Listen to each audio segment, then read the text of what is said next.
Hello and welcome to the session on string functions. Previous video session में हमने string slicing के बारे में डिस्कशन किया था। आज के इस वीडियो सेशन में हम स्ट्रिंग फंक्शन के बारे में डिस्कस करेंगे। सबसे पहले ये जान लेते हैं कि स्ट्रिंग फंक्शंस एक्चुअल में है क्या। जितनी भी प्रोग्रामिंग लैंग्वेजेस हम यूज़ करते हैं, सभी लैंग्वेजेस स्ट्रिंग से रिलेटेड हैंडलिंग को परफॉर्म करने के लिए बहुत सारे लाइब्रेरी फंक्शंस अवेलेबल करवाते हैं। तो सिमिलरली पाइथन में भी हमें कुछ लाइब्रेरी फंक्शंस अवेलेबल करवाए गए हैं, जिसकी हेल्प से हम क्या कर सकते हैं, स्ट्रिंग्स को बड़ी इजीली हैंडल कर सकते हैं। तो कुछ कॉमनली यूज़ होने वाले फंक्शंस को आज के हम इस वीडियो सेशन में डिस्कस करने वाले हैं। तो सबसे पहले बात करते हैं पहला फंक्शन जो स्ट्रिंग की लेंथ को कैलकुलेट करता है। तो इसमें क्या होगा कि हमने एक वेरिएबल लिया str, जिसमें हमने एक स्ट्रिंग पास करी लर्निंग पाइथन, और इसमें हमने len जो लाइब्रेरी फंक्शन है उसको यूज़ किया और उसमें आर्ग्यूमेंट या पैरामीटर के रूप में str वेरिएबल को पास कर दिया। तो हमारे पास इस फंक्शन को जब हम रन करेंगे, प्रोग्राम को रन करेंगे, तो हमें जो रिज़ल्ट मिलेगा वो उसकी लेंथ कैलकुलेट होके मिल जाएगा। इसी तरीके से अगर हम दूसरा एग्जाम्पल देखते हैं तो उसमें क्या है कि अगर हम ये चेक करना चाहते हैं कि जो स्ट्रिंग हमने इनपुट की है वो अल्फ़ान्यूमेरिक कैरेक्टर्स है या नहीं है। तो अल्फ़ान्यूमेरिक स्ट्रिंग क्या होती है? ऐसी स्ट्रिंग जिसमें स्पेसेस नहीं हो। तो जैसे हमने str में स्पेसेस दिए हुए हैं और हम इसको चेक कर रहे हैं इज़ अल नम, तो ये लाइब्रेरी फंक्शन है, तो ये फॉल्स रिटर्न करेगा क्योंकि इसमें स्पेसेस हैं, तो ये अल्फ़ान्यूमेरिक स्ट्रिंग नहीं है। और अगर हम बिना स्ट्रिंग के कोई वैल्यू देते हैं या कोई न्यूमेरिक वैल्यूज़ देते हैं, तो उसके लिए अगर हम सेम फंक्शन यूज़ करते हैं तो हमें रिज़ल्ट के रूप में ट्रू मिलता है।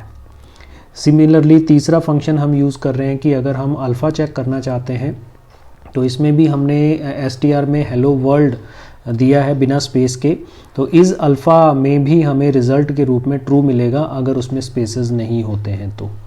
फिर उसके बाद चौथे नंबर पे जो फंक्शन है वो है स्ट्रिंग का एंड चेक करना, कि अगर हम ये पता करना चाहते हैं कि कोई पर्टिकुलर स्ट्रिंग किसी स्पेशल कैरेक्टर से या वर्ड से एंड होता है तो उसको आइडेंटिफाई करना है। तो जैसे हमने str के अंदर दिया कि कीर्तन इज़ ए गुड बॉय, और उसमें हमने प्रिंट में str डॉट एंड्स विद उसमें बॉय दिया है, तो क्योंकि ये सेंटेंस जो है वो बॉय से ख़त्म हो रहा है तो इसलिए हमें रिज़ल्ट क्या मिलेगा, ट्रू। और अगर हम इसमें एंड्स विद अ गर्ल देते हैं तो उसमें क्योंकि ये सेंटेंस गर्ल से एंड नहीं हो रहा है तो इसलिए रिज़ल्ट क्या आएगा, फॉल्स डिस्प्ले होगा। फिर इस ऐसे ही अगर हम स्ट्रिंग्स में कैरेक्टर्स की काउंटिंग करना चाहते हैं कि कितने कैरेक्टर्स हैं उसके अंदर, तो जैसे हमने str में हेलो वर्ल्ड इसमें दिया है और इसमें हम चेक कर रहे हैं str डॉट काउंट, और इसमें o की काउंटिंग जो है वो हम चेक करना चाहते हैं कि ये o जो है वो स्ट्रिंग के अंदर कितनी बार आया है, तो ये हमें काउंट करके बता देगा कि ये वैल्यू हमारे पास कितनी बार अपीयर हो रही है। तो यहाँ पे 2 बार आया है o, इस वजह से हमें रिज़ल्ट के रूप में 2 मिल रहा है। तो इनको अगर हम प्रैक्टिकली इम्प्लीमेंट करते हैं, तो जैसे हमारे पास पहला फंक्शन क्या था, हमने str यूज़ किया और इसमें हमने दिया लर्निंग पाइथन python, और इसके अंदर हम क्या करते हैं, प्रिंट स्टेटमेंट यूज़ करते हैं, और प्रिंट के अंदर हमने क्या किया, लेंथ फंक्शन यूज़ किया और इसमें हमने str को पास कर दिया। और इस प्रोग्राम को अगर हम रन करते हैं तो हमारे पास रिज़ल्ट देखिएगा 15 कैरेक्टर्स की लेंथ जो है इसके अंदर काउंट होके आ गई है।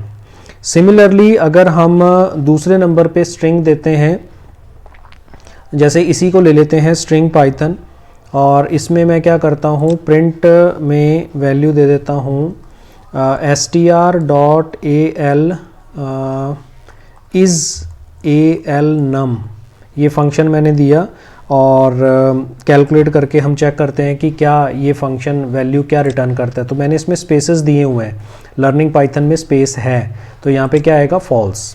तो ये फॉल्स आ रहा है कि ये अल्फ़ान्यूमेरिक कैरेक्टर्स नहीं है। और अगर मैं ये स्पेस हटा देता हूँ इसमें से और फिर उसको रन करता हूँ तो मेरे पास रिज़ल्ट यहाँ पे ट्रू हो जाएगा। तो ऐसे ही अगर हम अल्फ़ा चेक करते हैं तो इज़ अल्फ़ा में भी सिमिलर रिज़ल्ट होगा। यहाँ पे इज़ अल्फ़ा अगर हम देते हैं यहाँ पे एल नम की जगह पे, तो ये उसका अल्टरनेटिव है, ये भी सेम रिज़ल्ट हमें ट्रू दे रहा है। और अगर हम यहाँ पर स्पेसेस दे देते हैं और फिर इसको रन करते हैं तो आप देखेंगे कि रिज़ल्ट फॉल्स आएगा। चौथे नंबर पे हमें एंड ऑफ स्ट्रिंग चेक करना है। तो मान लीजिए मैं यहाँ पर वैल्यू क्या देता हूँ, कीर्तन इज़ अ गुड बॉय। यहाँ पे हमने ये सेंटेंस दिया और यहाँ पे हमें चेक क्या करना है, एंड्स विद।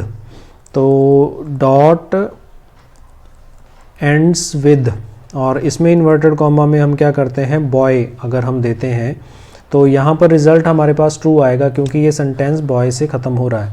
लेकिन अगर हम यहाँ पर वैल्यू दे देते हैं गर्ल, तो ये इस वर्ड से ख़त्म नहीं हो रहा है सेंटेंस, तो इसलिए क्या आएगा, फॉल्स डिस्प्ले हो जाएगा। और फाइनली अगर हम चेक करना चाहते हैं कि इसके अंदर जो वैल्यूज़ हैं वो कितनी बार आई हैं, तो यहाँ पे हम क्या करते हैं, एक सेंटेंस ले लेते हैं, मुस्कान इज़ अ गुड गर्ल, ये हमने इसमें दे दिया। और सपोज़ हम इसमें चेक करना चाहते हैं, काउंट करना चाहते हैं किसी पर्टिकुलर वैल्यू को, और यहाँ पे हमने दिया सपोज़ ओ चेक करना है हमें, या यस ओ ले लेते हैं। ओ को चेक करते हैं कि ये ओ कितनी बार आया है इसके अंदर। तो गुड में GOO 2 बार ओ आया है, तो इसको रन करते हैं तो यहाँ पे देखिएगा हमारे पास 2 काउंटिंग आ गई। ऐसे ही अगर हम जी को चेक करते हैं तो उसमें भी 2 ही आएगा क्योंकि इसमें 2 हैं जी, और इसको रन करते हैं तो यहाँ पे भी रिज़ल्ट 2 आ रहा है। फिर उसके बाद ए इसमें एक ही है, 2 हैं, एस भी इसमें एक ही है। तो इस तरीके से हम अगर काउंटिंग करना चाहते हैं किसी भी वैल्यू की, तो उसको हम बड़ी इजीली इस str.count फंक्शन की हेल्प से परफॉर्म कर सकते हैं। तो ये 5 फंक्शंस हमने इसके अंदर डिस्कस किए हैं। नेक्स्ट कुछ और फंक्शंस हम डिस्कस करेंगे। नेक्स्ट वीडियो सेशन के अंदर हम कुछ और फंक्शंस के बारे में भी डिस्कशन करेंगे जो स्ट्रिंग से रिलेटेड हैं। तो इस वीडियो में फ़िलहाल इतना ही। Thank you for watching this video. Keep on learning with us. Stay tuned for upcoming videos and always stay blessed.